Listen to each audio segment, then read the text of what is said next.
It's really wonderful to be here, and already we got started in the green room just talking about some of the interesting work you guys are doing. So why don't we go and just introduce ourselves, and Jamaal, why don't you start? Sure, happy to. Hi everyone, Jamaal Sebastian-Barnes. I lead talent, performance, onboarding, culture, engagement, and experience for Bristol-Myers Squibb, so thrilled to be here. Cindy Alisesky. I am proud to lead a team of people who spend an incredible amount of time looking for the best and brightest in science, technology, marketing, sales, manufacturing. And so I lead the global recruitment onboarding team, as well as also responsible for different parts of talent. So thank you. Good afternoon, everyone. My name's Tonia McMillan. I'm the VP of HR Strategy and Shared Services for Amtrak, America's Railroad. Those responsibilities consist of the HR business partners, HR strategy space, HR transformation, the service center, and HR technology functions. Hi, my name is Jason Radisson. I'm the founder and CEO of Movo. Movo is a venture-backed company, a battlefield platform for frontline workers and the companies that employ them.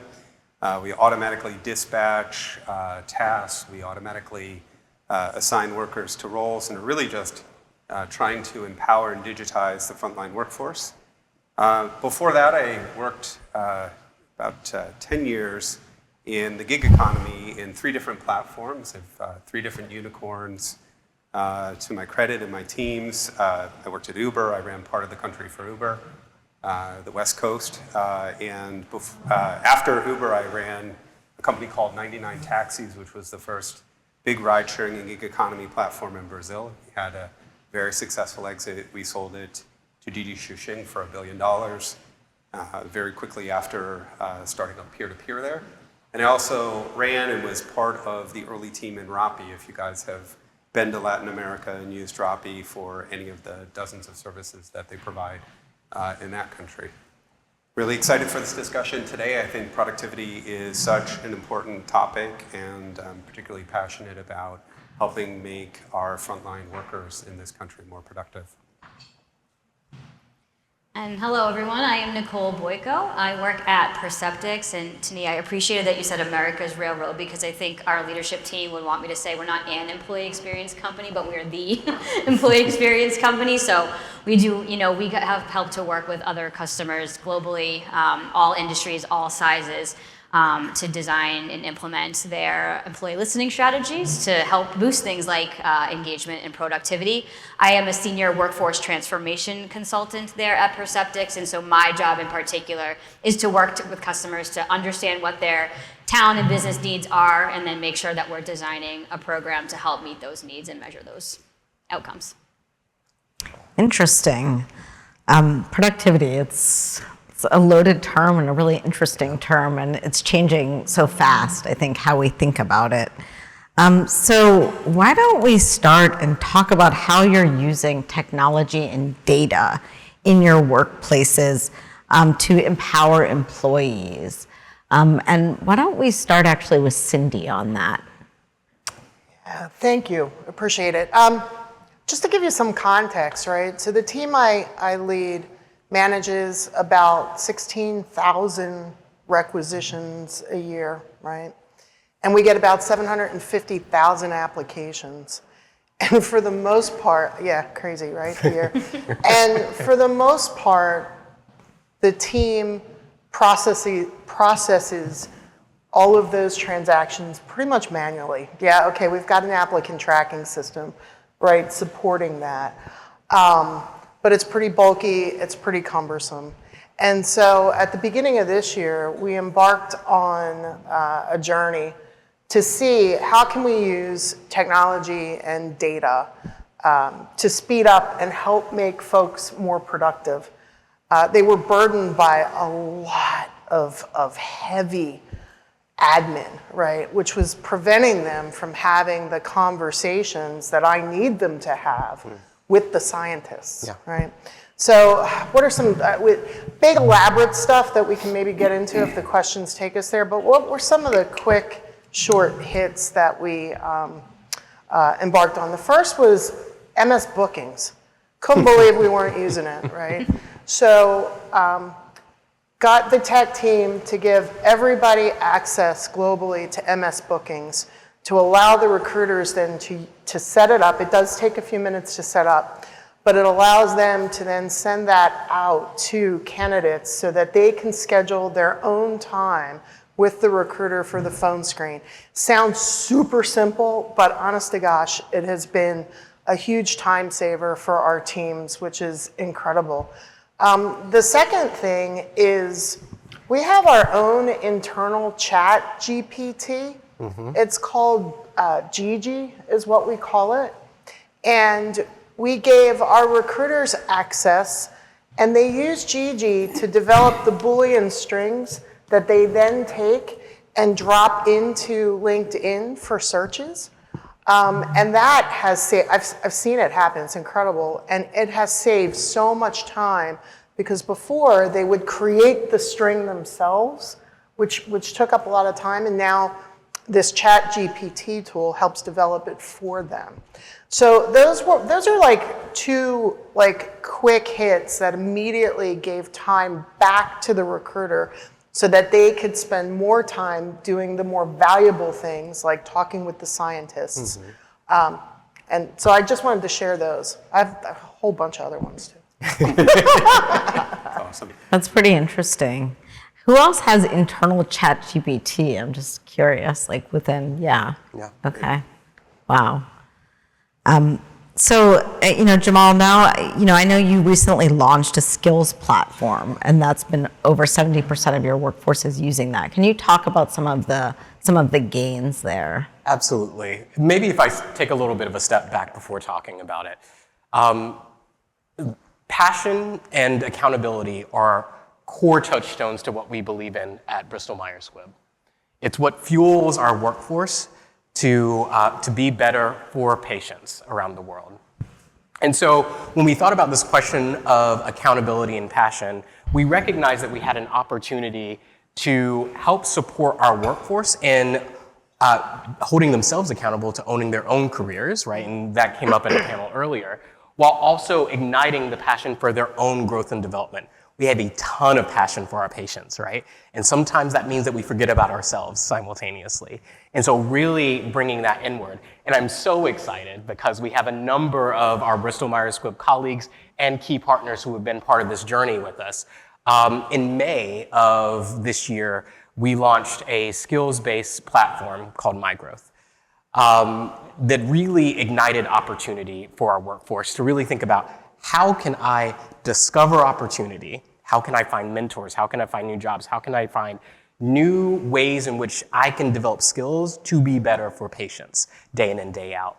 And frankly, 4 months since launch, we are now at 67.9%. So hopefully, I'll check my email inbox and we'll be at 70 any moment now.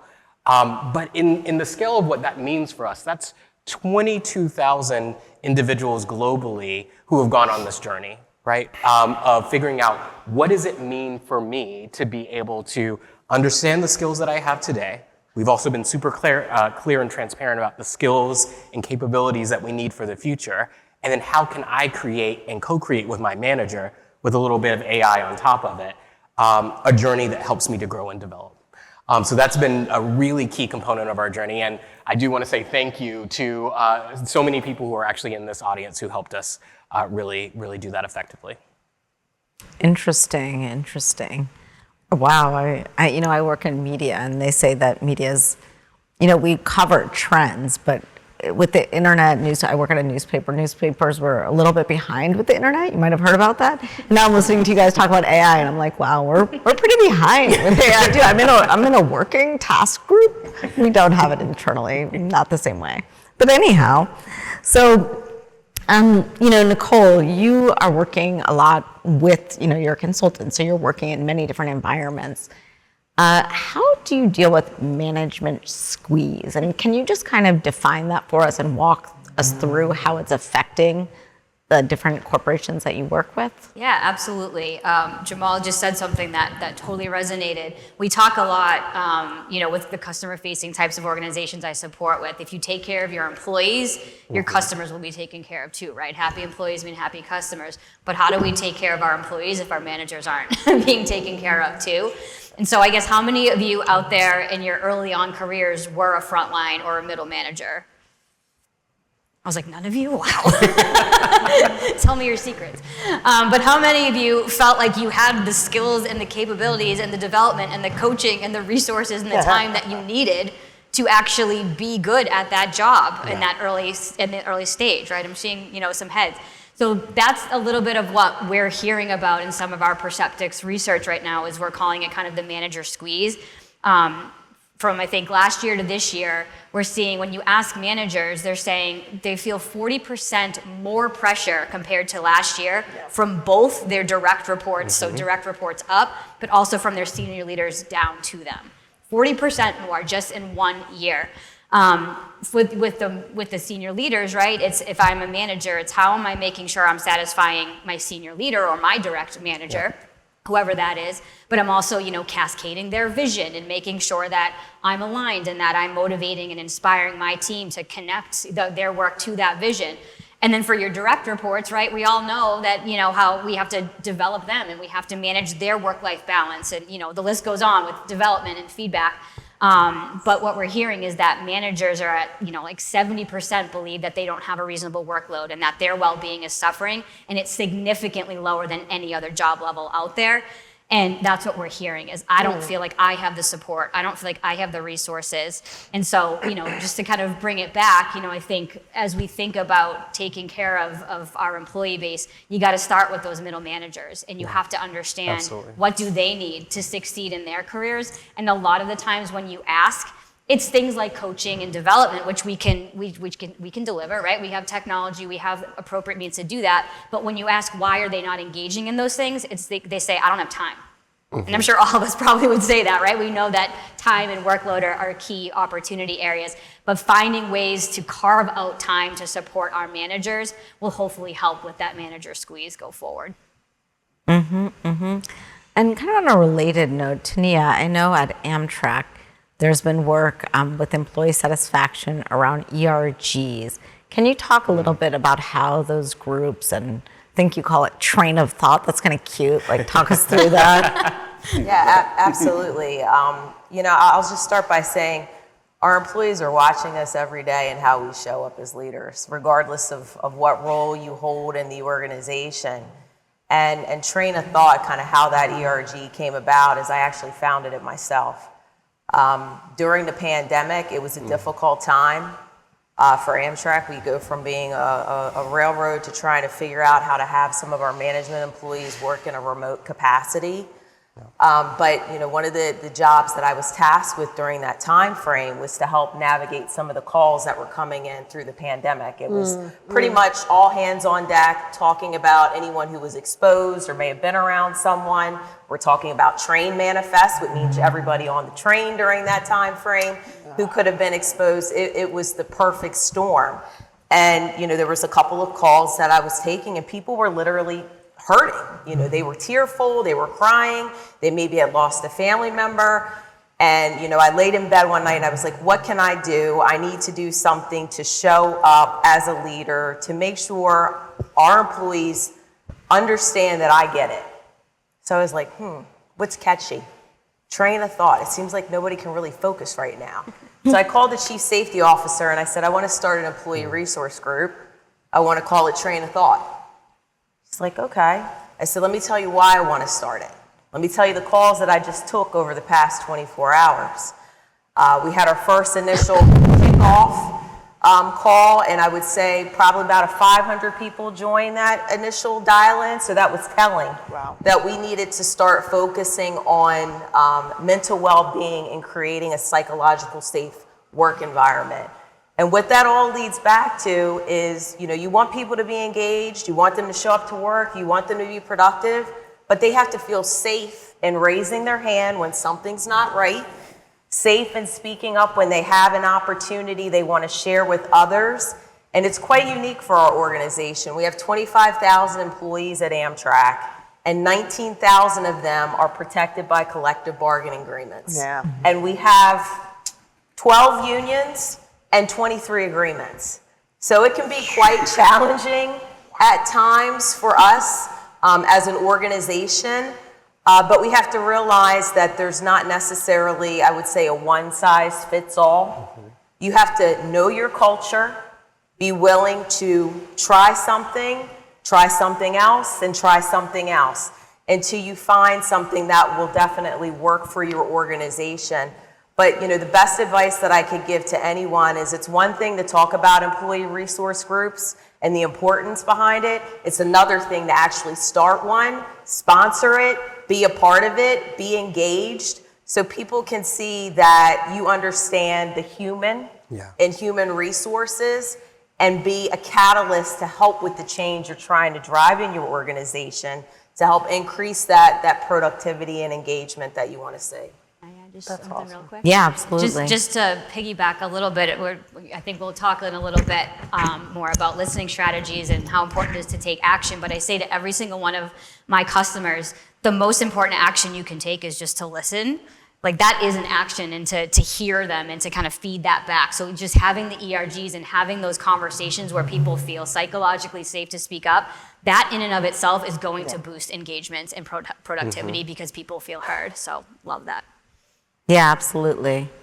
And so, Jason, in your work, you've also done a lot of thought about frontline workers and thoughts about how to increase productivity. So can you share some of the tips that you've kind of picked up over the years? And I'm also interested, this is kind of a tangent, but I'm interested in hearing sort of how you have navigated working in different regions, the difference between working in the United States and Latin America and that kind of thing. Well, I think Brazil in particular is not for beginners. Brazil is a really challenging market. But yeah, I think there's, if you look at productivity, there are only a couple of different levers. Maybe to state the obvious, you're trying to get worker engagement, you're trying to get productivity, you can spend, which ends up being a little bit of a zero-sum thing. You're in competition with local companies, you're trying to outspend them, you're trying to out-benefit them and whatnot. We've really focused on unlocking employee productivity and employee skills. And that one, again, you can sort of divide into two. One of the ways you do that is by lifting up skills. Another way that you do that, and probably the shortest path to value, is in cutting out red tape and bureaucracy. And one of the easiest ways to cut out red tape and bureaucracy using technology is in the allocation of work. Another way I would sort of rephrase the gig economy and forget about all the regulatory hacking we did and forget about the 1099 and a lot of stuff that I don't agree with. And if you look at what I've done since Uber, I've done a very different path. But if you look at that, really what the gig economy is it's the shortest path to get somebody working.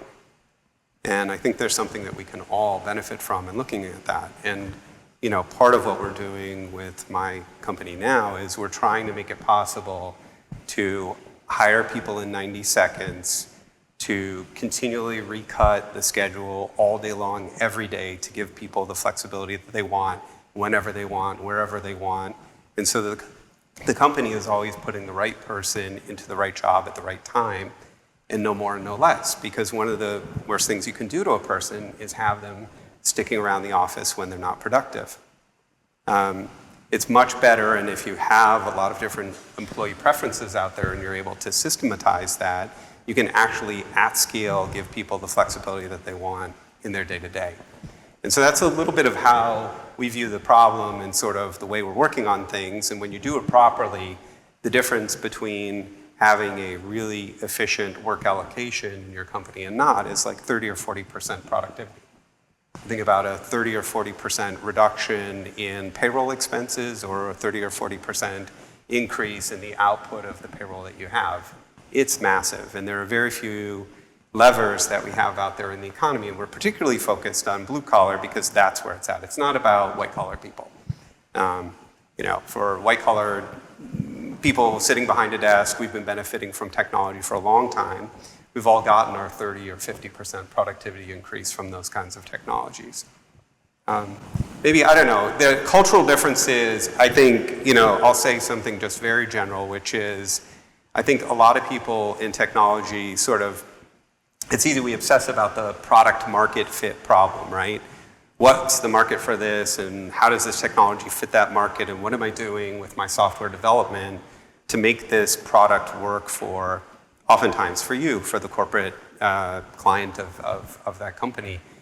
And the reality is, a lot of times there are inventions in the world that just work better in other places. And in the case of the gig economy, it was really that. What is the big contribution, I think, in the world of the gig economy is we put Venezuelans to work on the street in Colombia in a way that they couldn't have. And tens of thousands of job opportunities. And in essence, the gig economy is like a hack for mismanagement of labor markets in countries that do a really crappy job at managing their labor markets. That's where it's particularly valuable. That's where it's profitable, by the way. The gig economy makes money in Latin America. It makes money in other parts of the world, Southeast Asia, and some other places that it's been rolled out. So I think, aside from there are many different people differences and what's, working with a Brazilian engineering team versus a Chinese one versus a Romanian or US one and those kinds of things. But if you get down to the nuts and bolts of it, where can we really have big impact as HR leaders out there in the world? It's in empowering people to lift their own productivity up, because that's the only true win-win game that there is. Interesting, yeah.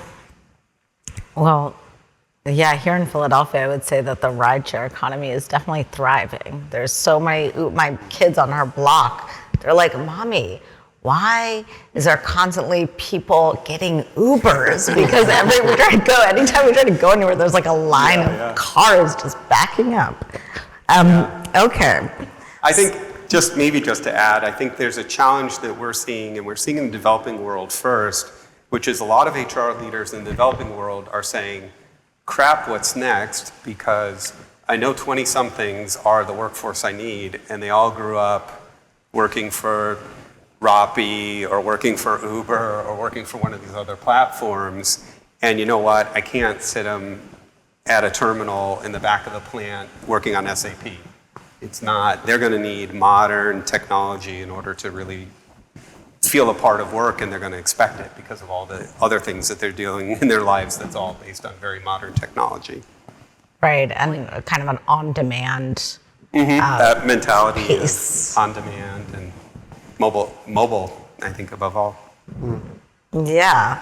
So, I want to go back to Jamaal and talk a little bit more about like skills sharing in the workplace and sort of how you've been able to use technology and data in this way. Are there ways that you've seen engagement in the work kind of increase, and has that led to sort of measurable gains in productivity for the company? Absolutely. And we have a lot of data behind it. So my team also does a ton of research for the company, and we conducted a really in-depth analysis on engagement, reviewing 131.5 million data points around what is our culture and what is it that our folks want to see. What is going to inspire our workforce for our journey ahead. And one of the prevailing comments was around growth, development, and opportunity, and enabling autonomy around that. And so that's part of the impetus for why we've had, I think, such great success in the launch of our skills-based platform, is because it was something that has been desired so deeply across our workforce for so long. So let's talk a little bit about the productivity boosts that have come from it. One, we are finding, actually, it's helping kind of gig the talent marketplace within our workforce, right? So if we believe that consistently there is some amount of slack that exists in the organization at the 33,000 person level, the identification of new opportunities, hey, my work cycle's a little light right now. June is traditionally a little quiet for me. Oh, there's a project that actually needs somebody right now. Let me hop over to that project and support. Right, so we're finding that movement happening really, really quite naturally. I actually asked my own team, how many kind of gig projects have we staffed? Because they're always constantly, and we're all in this boat, right? We don't have capacity, we need more people, and my answer is always, well, we gotta work with what we got. We've had 18 individuals do gig projects within my team alone in the past 4 months. Shocking, I didn't even know it. But I've seen the work progressing, I've seen the productivity increase. And by the way, I've also seen my managers get much better at figuring out how do you create work in incremental chunks that's meaningful for the person who's going to do it, and that you're going to get an outcome that is going to be valuable for the organization. So the marriage of skill development meets employee engagement meets productivity, right? We could have gone another avenue where we said, oh, we're going to bring in consultants to do that work, or oh, we're going to need to pause that work for a year until we can garner headcount to be able to do it. Instead, we got the project done in 2 months with a person who's doing it 20% time, right? And then when you multiply that over a workforce of 33,000, it becomes really quite powerful. And simultaneously, it is, as much as it's enabled by technology, it's a massive culture shift. How do you teach your people managers to think about work differently? Not a role, but the components of a role, the components of work, and then figure out how do you resource that differently, and also how do you manage the performance of an individual who doesn't report directly to you? How do you manage the performance of an individual and build trust with an individual who frankly is maybe spending 3 hours a week on this piece of work? And that's been the really exciting set of dialogues that we've been driving forward on this particular topic. And I have to say, it's been done in a way that allows us to figure out how do we operate with truly with the ambition of our people in mind, right? Through that journey. So let me just back up for a second. So what you're doing is sort of opening up different opportunities within the company to the workforce and saying, oh, we need X project done, and kind of recruiting people from within and then giving them the training they need to do that work, and their manager, and so they might be temporarily reporting to a different manager. That's right. So you can look at it, it's many things in one. That is a big component of it. Mm-hmm. Another really big component of it is thinking about the recruiting standpoint, right? So not only partial roles, but like full-time internal mobility, right? I want to raise my hand because that job, full-time job, looks really exciting. So how do we get people to the right role faster, knowing that there's going to be disproportionate actual returns in terms of productivity? You don't have to onboard someone to the culture of an organization, right? If you're moving them internally. Pieces like that, not to mention the learning components as well. So I have areas of development that I'm searching for, and how does this match to our entire learning portfolio, right? And help that discovery go a little bit faster. Interesting. Thanks for the connection to recruitment, because we're super excited about the promise of skills from a recruitment perspective, both for productivity as well as engagement. Mm-hmm. So back to some numbers right now, right? In the first half of this year, 19,000 internal people, I know I threw these big numbers out, but 19,000 internal people applied for jobs inside GSK, okay? 1,000 of them got them. Mm-hmm. So that's 18,000 disappointed people, right? Yeah. You talk about productivity, talk about engagement, right? Just trying to process all of those and the disappointment that they felt. This whole advent and celebration of skills, right? Whether it be through the gig or even a permanent opportunity, just is such an incredible excitement. We don't have it nailed down yet. We are experimenting with different things to see how we can use technology and data to get closer to what you're describing, so the recruiters can be more productive and employees can be way more engaged, because we're actually taking those 19,000 and whether we're giving them a gig or we're giving them a full-time job, that we're using what we have inside the organization. Interesting. So, one thing that really cuts into productivity is distractions.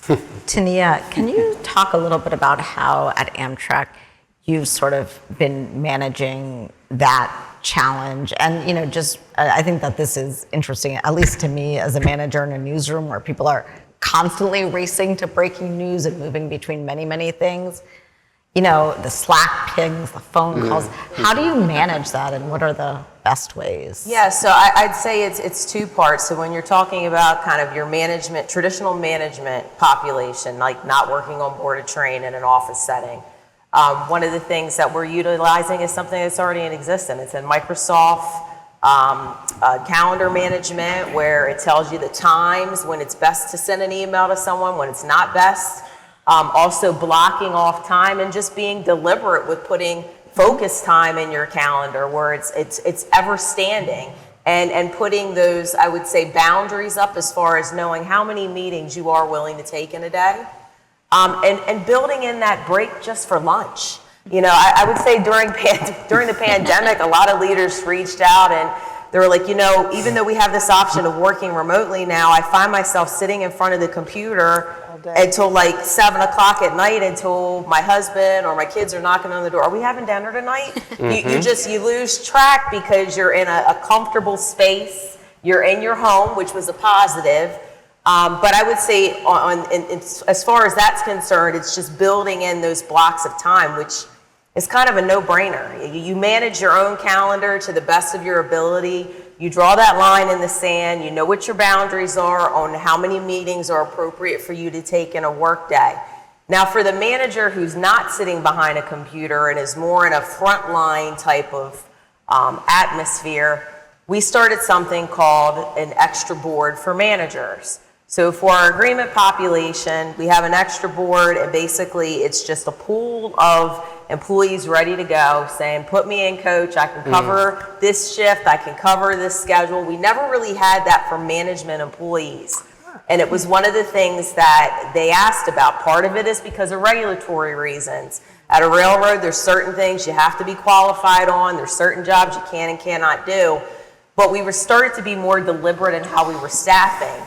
And it also became a developmental opportunity. So although, let's say you work in the mechanical department, that's your regular day job, you're on the extra board as well. There's time blocked off throughout your schedule, so you have that chance for that opportunity. But now maybe you're doing something in the transportation department that you never really had that opportunity to do.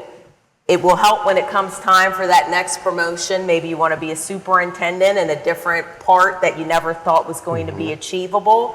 But now you can say you have that extra board experience, but we've been really deliberate in making sure we allocate enough time for managers to get a change in scenery, not be burnt out, not doing the same methodical work every single day, and learning a little bit more about the business and the customers that we serve.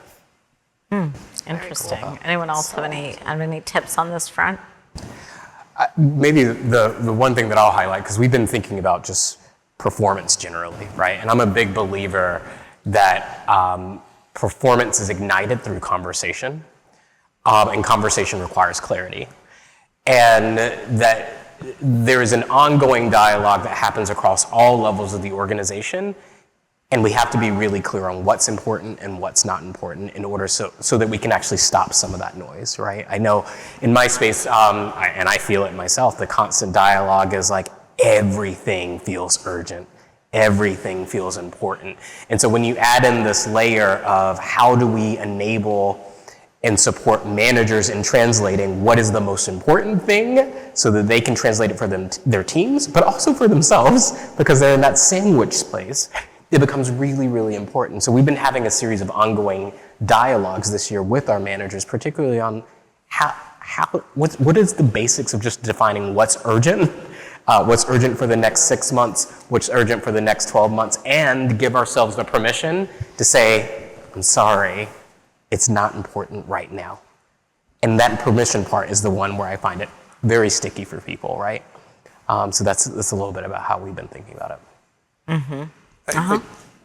Just one follow-up comment to this. One of the other things that we've started at the company, and it's been in place for quite some time, is an ambassador program.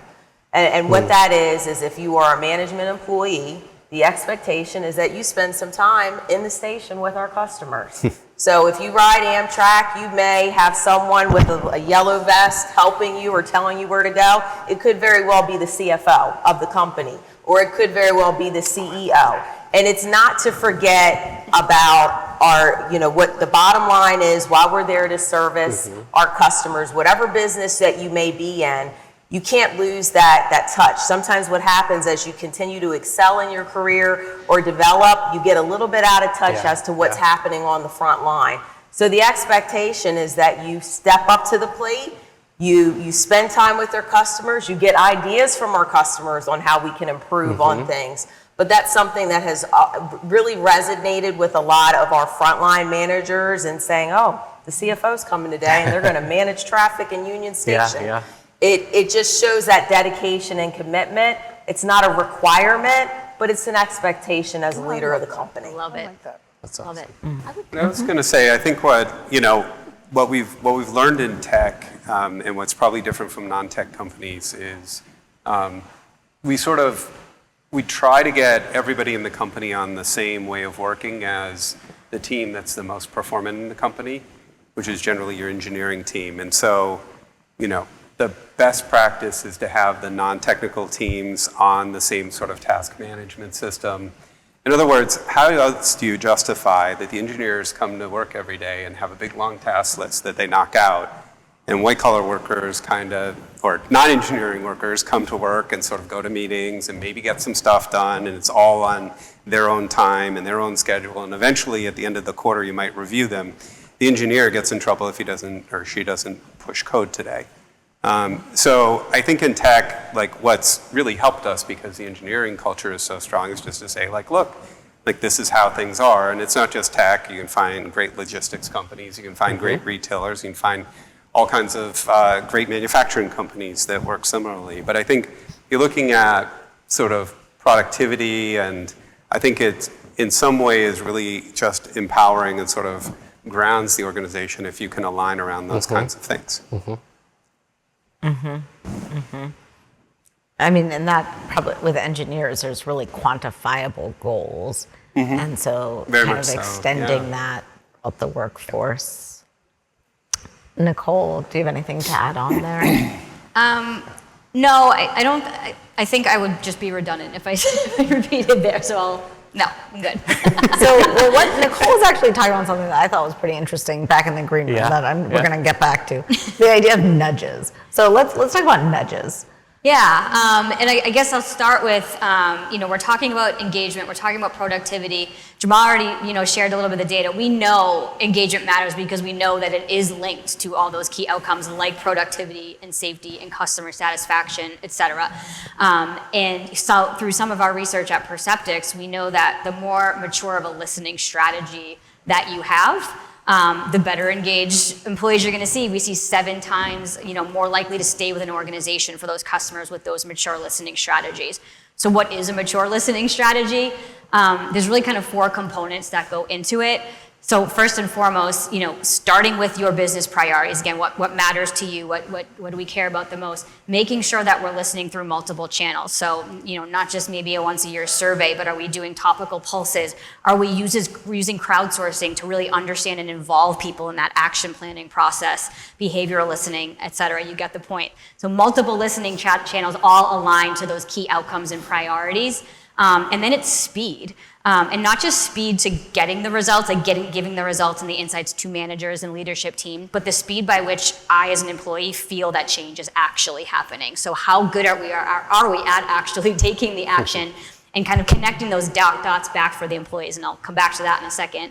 Agility, so as your priorities change, is your listening strategy changing? Are you just asking the same thing every single year, and is the strategy the same every single year, or are you evolving as your organization and your priorities evolve? And then lastly, right, the most mature companies are listening with those multiple channels, and they're not just connecting the insights across the listening channels, from onboarding to exit and those moments that matter, but they're connecting it to that objective data that we care about. So how can we pull in productivity and performance, and how can we cut the data by those key demographics that matter to us and really kind of engage in that way? So the most mature, listening strategies are doing all of those things really well.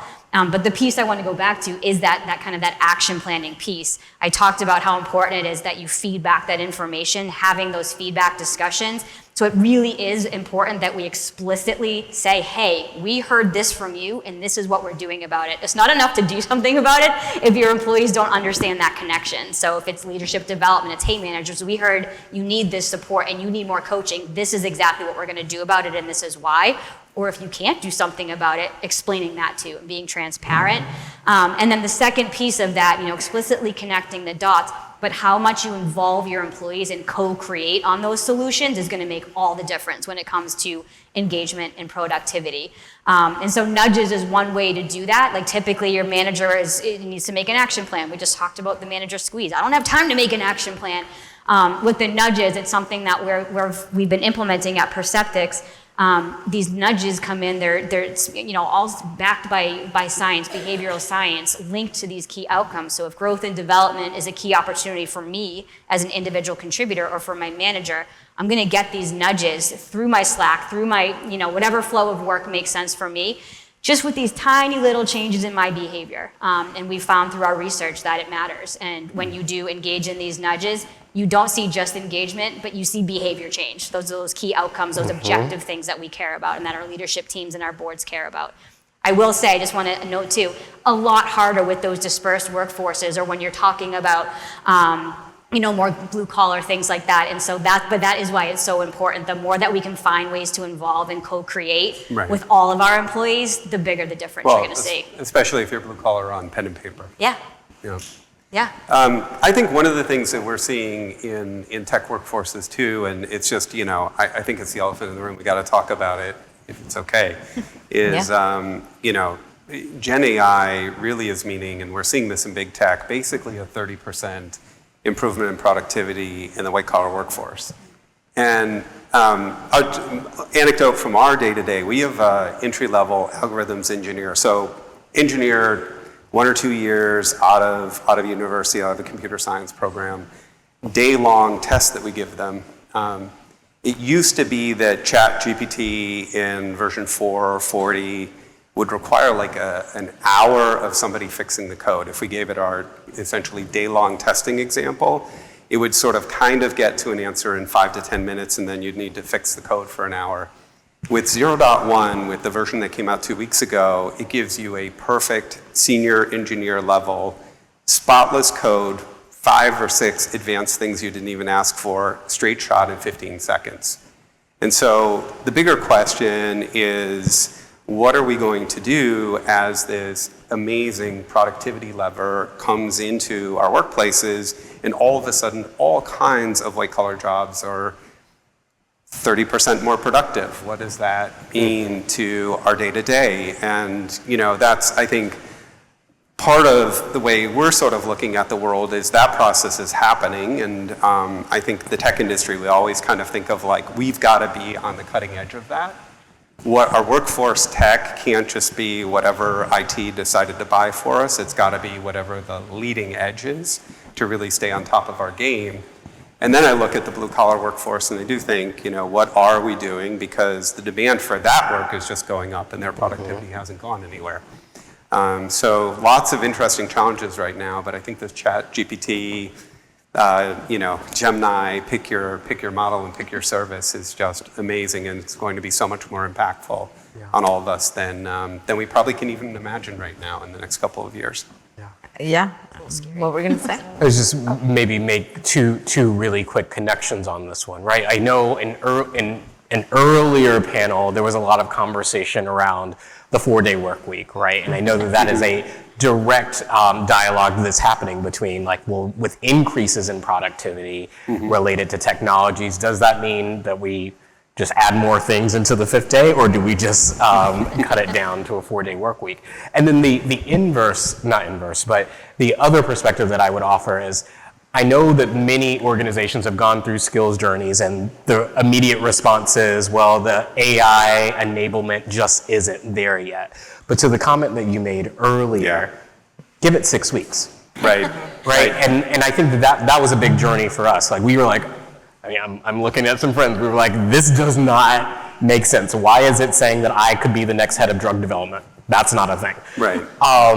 There's a frontier and there's That's a match right. to the person. That's right. Right. And the evolution of that patience has given us has been tremendous. So as many folks are thinking about the adoption of platforms, particularly in your people practices, I would just highlight that Right. patience is something that'll pay out for you. Right.